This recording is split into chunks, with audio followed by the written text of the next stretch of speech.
Well, hello everyone. And welcome to my shop.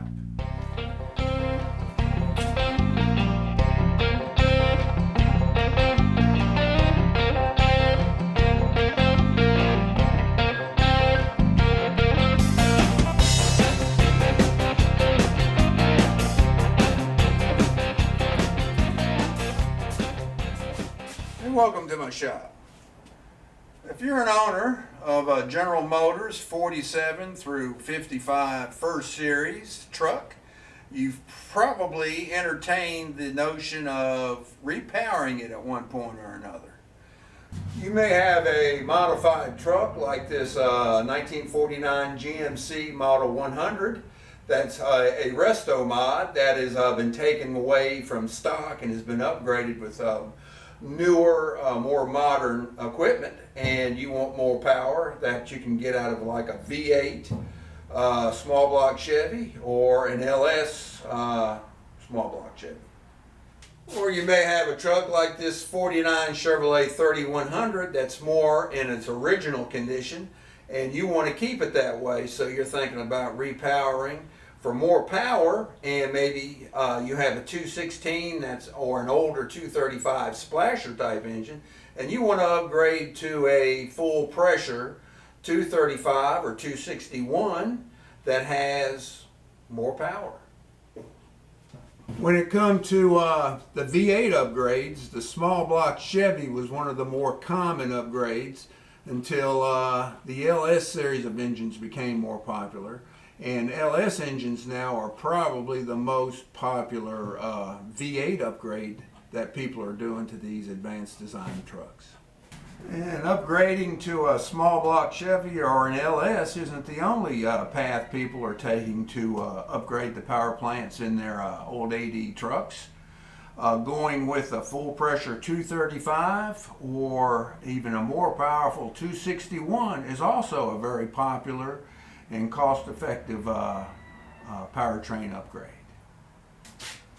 So this vlog is going to cover some of the basics and costs and situations I ran into when I decided to go with the small block Chevy upgrade to the GMC, and going with a rebuilt 235 option to repower my 1949 Chevrolet 3100. So stay tuned if you're interested, and we'll cover some of this information and hopefully you'll find some of it helpful.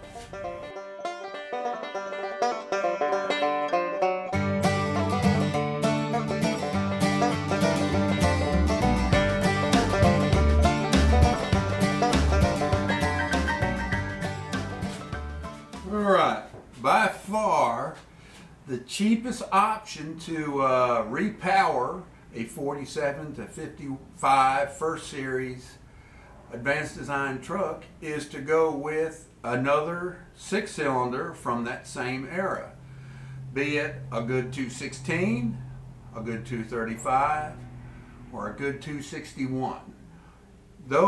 Let's call that either of those three engines is option one. They would be, at the most part, they would be a direct bolt-in to the existing drivetrain that you have. You have very minor modifications you'll have to do to adapt any of those three engines. In most cases, more than likely, the engine that you have in your truck is the 216. You may have lucked out in the well, let's say from 47 to 52, the 216 and the 235 optional engine, they were what we call splashers.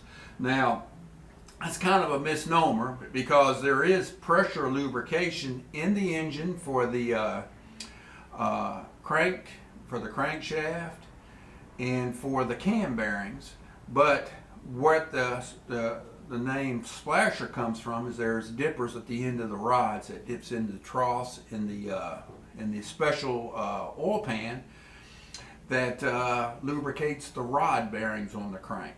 Now at higher speed there's these squirters that squirts higher pressure oil and catches those cups as they come around, squirts them like this. to give them lubrication at higher RPM. But basically, that's where the splasher name comes from, nickname. In '53, Chevrolet went to the full pressure 235 engine. The 216 remained a splasher. Well, we're just going to call it the splasher. But in '53, they went to the full pressure 235 engine, and they dropped the splasher 235 engine, and they ran that 235 all the way to, I believe it was like 62 or 63, somewhere in there. Okay. And the 235 went through several minor changes during that time frame. The heads were better heads were put on, higher compression heads. The block had a different little casting at the front where another water pump was put on, and but basically and then they also came out with in '53 hydraulic lifters. But as a rule, the truck 235 engines remain solid lifters through the entire run of the engine, and the hydraulic lifters were only put into the 235 engines that went into cars. And another thing that's kind of important to know is that in the cars in '53, I guess, or '54, they went with they started bolting up the Power Glide automatic transmission, which is the 2-speed automatic transmission, to those 235 engines. So, I believe it was '53, might have been '54. Again, you may have to look that up to get more specific. The reason why I point that out is that means that they changed out the drivetrain in order to have that automatic transmission. So that means, now they didn't put them in the trucks, they put them in the cars. But those pieces can be adapted to a truck if one so desires and has the skill set to do it. You have to change the rear end out to the entire rear end, but it can be done. Now, but you're running into more costs when you get to that point. You can install a 235 or a 261 engine into these trucks from their entire run of time, all the way up to, I believe it was, oh gosh, 62, I guess, is when they ran the 235 and the 261 engines. They're direct, like I say, they're direct bolted. They're the same length as the 216 that was in here, with the only differences being the position of the water pump. Now there are adapters to reposition the later model 235 and 261s to where it centers the fan in the radiator and the front motor mount. The 49, 50, the 216s and the solid lifter engines, they bolt to a cross member directly from the front of the timing cover, inside timing cover. Car 235s, they bolted from side motor mounts. All right. The later blocks has the bosses for the side mounts, and but most trucks, if you're looking at 51 and earlier, you're looking at needing that inner plate.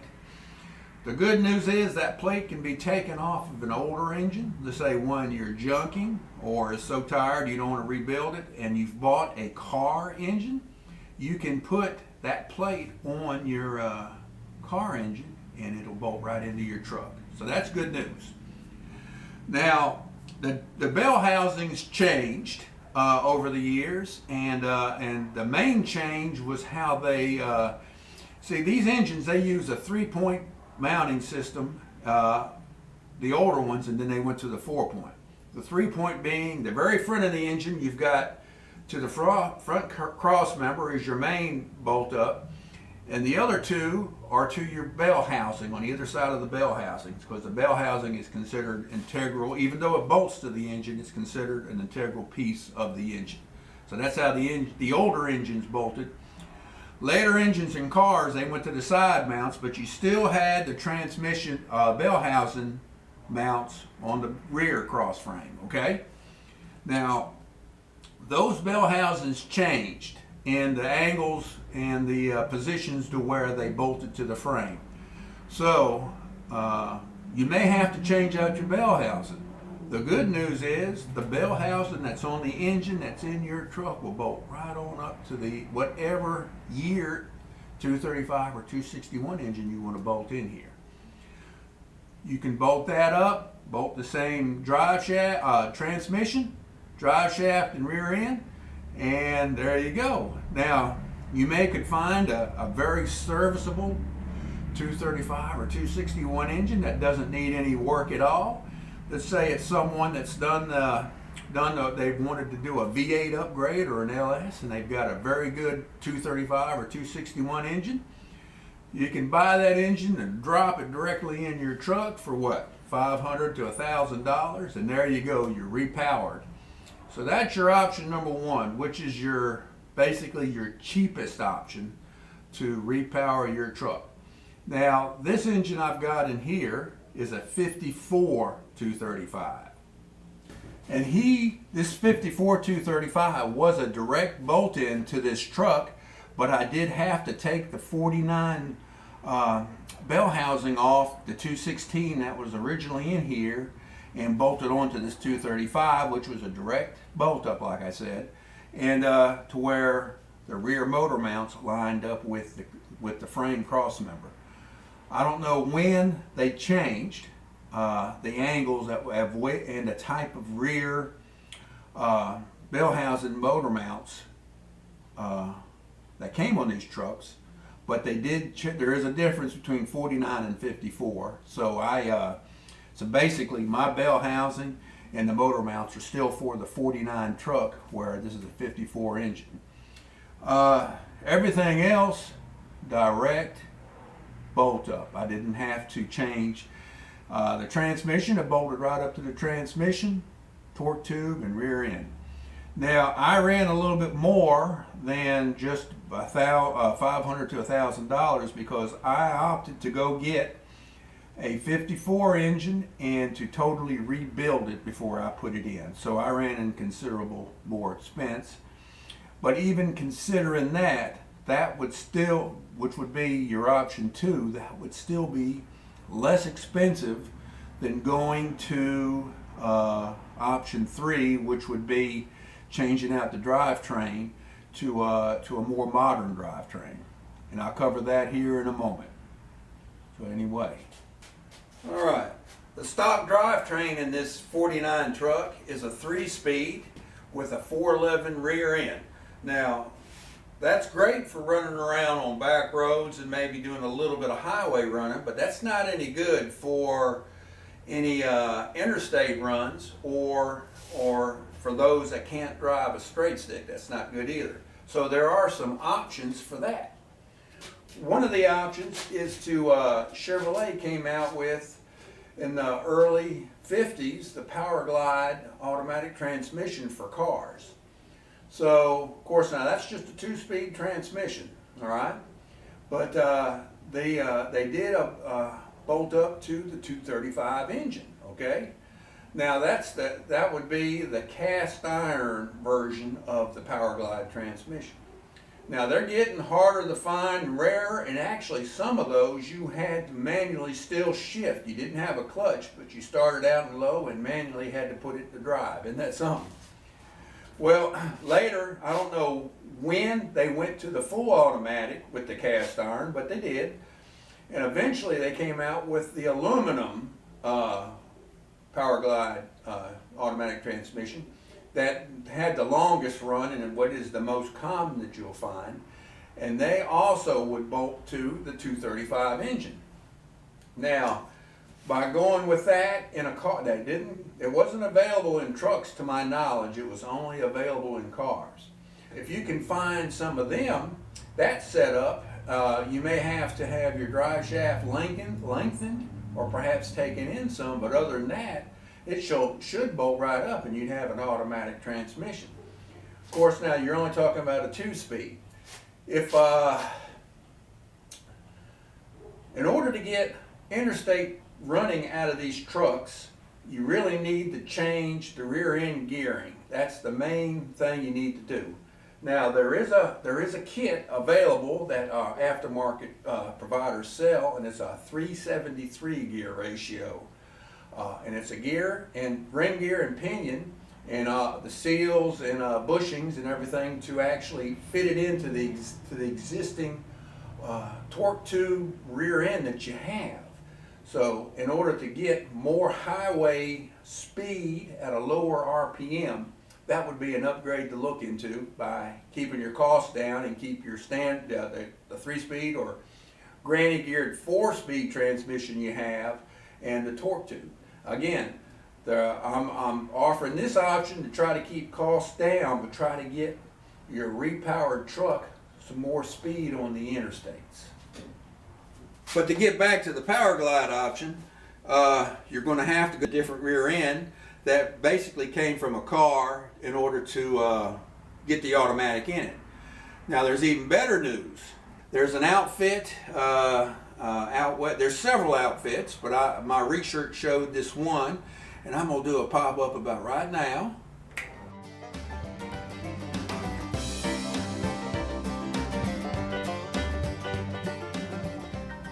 And we're back. Now this outfit, they advertise, they're not a sponsor and I've not dealt with them, so I don't know how accurate it is, but I have seen them mentioned on several websites. They make an adapter that will adapt a turbo hydromatic 350 or a turbo hydromatic 400 automatic transmission to your engine. Now, you're not getting overdrive, but you're getting 3 speeds as opposed to the 2-speed Power Glide transmission, which is will be easier on your mile per gallon. And if you go with a different geared rear end, that's out of a more modern car like a Nova, Nova's probably the big one. A Camaro. If you go any bigger, you're looking at having to get the axle shortened. But like a late model, when I say late model, I'm talking about 80s model Nova or somewhere in that, you're getting to where you can get almost overdrive, but not quite. Now, I don't know if they make a adapter to be able to bolt an overdrive transmission to it. I'm going to guess they do.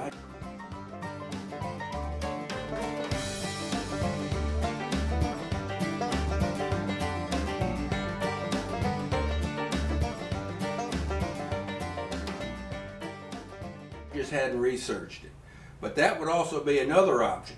But still, you're looking at the adapter, the transmission, the drive shaft, and the rear end. So, as you go up in what you really want to modernize your advanced design truck, you're also running up in costs. But I just wanted to mention that just so you know. And again, a lot of people prefer an automatic over a straight stick, so that would also get you an automatic transmission. Well, all right, so there are about 3 or 4 options, or maybe even 5, that you can look at when you go to repower one of these advanced design trucks. You can also rebuild the 216 and keep it. They were a strong running engine. They're not really designed for higher RPM running like the full pressure engines, but they'll run highways and back roads just fine, and it also keep you correct as far as your period correct as far as keeping your truck as close to OEM as you can. The 235 is a really good popular engine. The 261 is actually, with the same external dimensions, is actually a more powerful engine that they put in larger trucks and like school buses and such. Now, I think it came out stock with like 20 to 30 more horsepower over the stock 235 at the time. So that's why a 261 is also a very attractive repower option for these advanced design trucks. To my knowledge, they never came in the half-ton trucks, but they did in the 3/4 and above. And as far as bolting up, like the 235, they'll bolt right into the existing drivetrain, and that's a good way to go. One thing to mention about the 235, in about the late 50s, they came out with what they called the 848 head, and that's what I have on this engine. That was the highest compression OEM head that Chevrolet came out with for the 235 engine. And also, it has more compression than what came on the 261 engine. A big upgrade people do to the 261 engines is to put the 848 head from a 235 onto it to raise its compression more. And you know, you raise the compression, give a good cam, you got more power.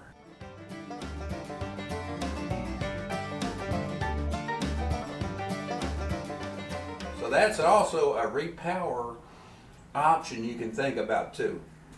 I looked for a 261 myself, and I couldn't find any within the price range I wanted, my budget. In other words, to fit my budget, I couldn't find a 261 to fit it. I did find a 235, needed some work, had a very serious problem and had no compression in the number one cylinder. Luckily, it was just a case of a bad piston, and I just totally rebuilt it. And I figure with the setup I'm running about 150, maybe 160 horsepower. I can run in modern traffic. Even with the stock, I still have the torque tube and the stock 411 gears. I can run 65 all day long. I can run 70 pretty good. Above 70 is pushing it. So it could run, I mean, I have buried it at 80 several times, and it would hold it there for, I guess, as long as I held it. But it was really screaming.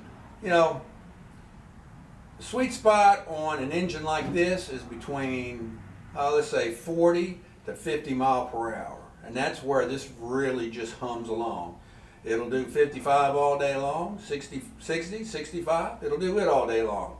70, that's about the max you'd want to do on a cruise. So anyway, when it comes to cost, on a repower, going with a full pressure 235 is probably your best option as far as pricing. The next option would be a 261. Now in both cases, the engines don't need any work. They're a direct drop in and they'll direct bolt up. Then you're looking at having to do rebuilds, then possibly upgrading your transmission and drivetrain. So you know, the costs keep going up. So anyway, that's the basic all-encompassing option one, which is the repower with a stove bolt 6 engine. Now we got an all-encompassing option 2 that'll take us over to the GMC. All right, now we're over here on the 49 GMC, which I also repowered. Now it does have a small block Chevy, but I want to talk about 6 cylinders a little bit more before we get into the V8 realm, okay? Now when I got this truck, it had a 250, a 79 250 6-cylinder installed in it, and there's a few things I want to point out with going with that option.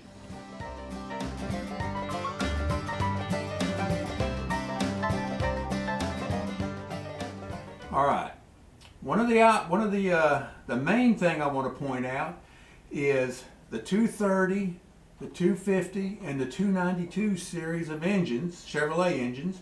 Let's call them Gen 3, where the stove bolts, the 216, 235, and 261s are Gen 2. The Gen 3 engines are longer by about 2 to 3 inches longer than the stove bolt engines, okay? And that makes a big difference when it comes to fan clearance. Right now, with the stove bolt engine in my 49 Chevy, I have maybe a ½ inch clearance between the fan and the radiator. You see the problem? There's no way an engine that's 2 to 3 inches longer is going to fit in a fan, not get into the radiator. So you're looking at some serious work in order to adapt those new modern 6-cylinders, which, by the way, are more powerful than the stove bolts OEM style. Now, 230s are pretty good engines. The 250s and the 292s can be modified to put out V8 type power. Okay, so if you really like a 6-cylinder, You can look at going with a 250 or a 292 and really pump out some power. I've seen them advertised for anywhere from 200 horsepower to 500 horsepower on street gas. So, I mean, and these are 6-cylinders. You've got some definite work you got to do to the engines to pump out that kind of power, but that is an option. Now, the GMC is real similar. The AD Advanced Design GMC is almost identical to the Advanced Design Chevrolet with some minor problems. Well, let's call them really major problems. There's a couple major, not problems, differences. We're not going to talk about the sheet metal because the fenders, inner and outer, will bolt right over on the Chevrolet. The hood and the grille assembly is the main difference as far as cosmetics. The first major difference is the radiator assembly. And the radiator assembly on the GMC is different from the radiator assembly on the Chevrolet. The reason being is the GMCs came with a different series of engines.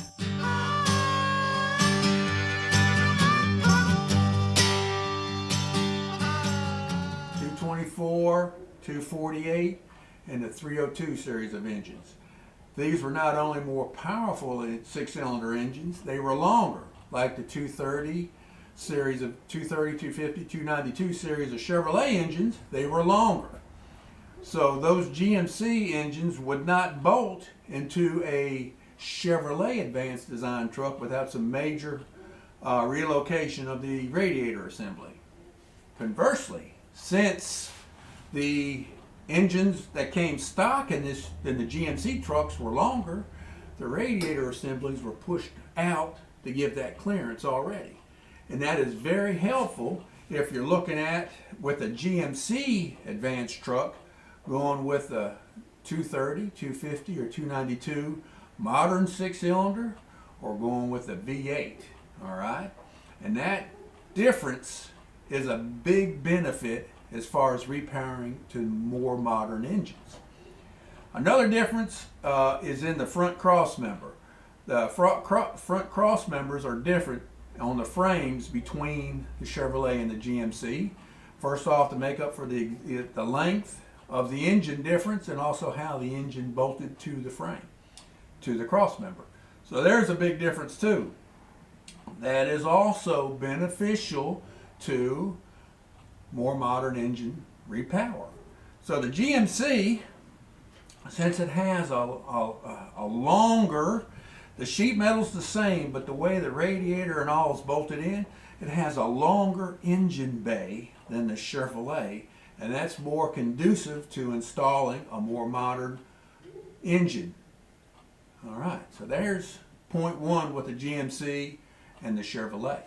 When it comes to the GMC, a lot of guys, they opt to rebuild the 6-cylinder engines that came in their trucks as opposed to swapping them out to Chevrolets, unless they're looking at saving some money. Anytime you go to rebuild an engine, you're going to spend some money. I mean, you got machine shop costs, you got internal engine parts costs, you got external engine parts costs, and you got bling costs. I mean, you add all that up, you're going to really run into some serious money if you need to repower your GMC. But the GMC 302 engine is highly sought after by those that want a performance 6-cylinder. Now, you can do a whole lot to the Chevrolet 292. Like I say, you can get at least 500 horsepower out of them things on street gas. You can do the same or more with the GMC 302 engine, okay? I mean, they come out with heads, manifolds. You can run 6 carburetors. I mean, you can, the sky's the limit, and the aftermarket has really supplied performance parts for the 292 Chevrolet and the 302 GMC engines. So that is a repower option there in itself, but you're looking at a pretty good cost to rebuild those engines. Parts are plentiful in the aftermarket, and performance and stock, so they were such popular engines and made for so long, the parts are still there. So there's an option for you to rebuild the 6-cylinder that's in your GMC. Like I said at the beginning of this option, this had the 250 Chevrolet engine in it, and it would still have that engine had it not been bad, okay? The engine wasn't running when I traded for this truck, and I knew it had, I thought I could possibly get it running, but the more I discovered about the 250 that was in this engine, in this truck, the more problems it presented. The main problem it had, being a 79 250, was that it was an integrated head engine. In other words, the head and the intake manifold were cast as one piece. And what happens is if those engines run hot, which this engine definitely did because they had to replace the radiator, so it looks like they probably ran it too hot, busting the radiator, probably because they had it too low, hitting the railroad track or something to that effect, and ran it hot long enough to crack the head and the intake manifold part. And you can't really fix them. The only fix would have been for me to find another head, another intake manifold, another exhaust manifold, new carburation, and redo the exhaust that was on it. So, looking at that major of an upgrade, I weighed the facts and I decided to go with a small block Chevy. Well, all right. Well, although brief, I believe I was able to touch on most of the options you're looking at in repowering your advanced design Chevrolet half-ton pickup truck. If you're looking at costs as your primary driving factor, besides the fact that the engine's tired that you have in it, I would start with trying to find a full pressure 235 engine, and or even better, 261. Now, both of them engines with minor modifications due to the years they came out would bolt straight into your Chevrolet advanced design truck and your existing drivetrain, and you're off to the races and you're good to go. Now, if you want to get up to interstate speeds and run on the interstate, those two engine options will work for you, but you're going to have to update your drivetrain. And the cheapest method to do that is to go with the 355 ring and pinion gear upgrade that many aftermarket places still provide. Now, unfortunately, it's a kind of a supply and demand type thing, and sometimes they have more and the prices are down, sometimes they have less and the prices go up a little bit. But and you may, depending upon your skill set, you may have to find a shop to put the ring and pinion gear in for you. But that'll raise your top speed up to interstate speeds. All right, getting more in price. You want an automatic transmission, you're going to have to change out your entire drive line. And if you want a more modern T5 or Tremac straight shift overdrive transmission, you're also going to have to update your drivetrain. So depending upon what you're looking at and how much money you want to spend, your options are there. I mean, the aftermarket's there, the junkyards are there. If you want to look at using a newer Chevrolet 6-cylinder, which is the 230, 250, or 292, well, you're going to run into having to do some more modifications to your truck to bolt them in. Primarily because those engines are longer. So you're going to have to move your radiator forward some, which is doable. Some people can just rebolt them in the front of the existing mount. So that's an option. That's just something you'll have to explore. And you'll also have to upgrade your drivetrain. So again, 6 cylinders, you're just going to spend more money depending upon how you want to attack your upgrade. GMC trucks, probably, if you go with the Chevrolet, you could go with a stove bolt 235 or 261 engine, but since you're going to have to change out the drivetrain anyway, you might as well go to something newer and with more power, perhaps a 230, 250, 292 engine, which like this GMC had the 250 engine in it, or even better would be to find a 302 and rebuild it. You can really get some horsepower out of that 302 engine, depending upon how much money you want to spend. So anyway, this is a brief overview of some upgrades. Of course, there'll be more options, and if you know, please leave a comment, and we can have that addressed in that. So that's going to bring this part one with the 6-banger to a close. And now we're going to move on to getting our part two, which will be more power, the V8. So anyway, thanks for watching. Hope everything's going good with you. Hope to see you again on the next one. And we'll see you around on the next one. Have a good one, and we'll see you.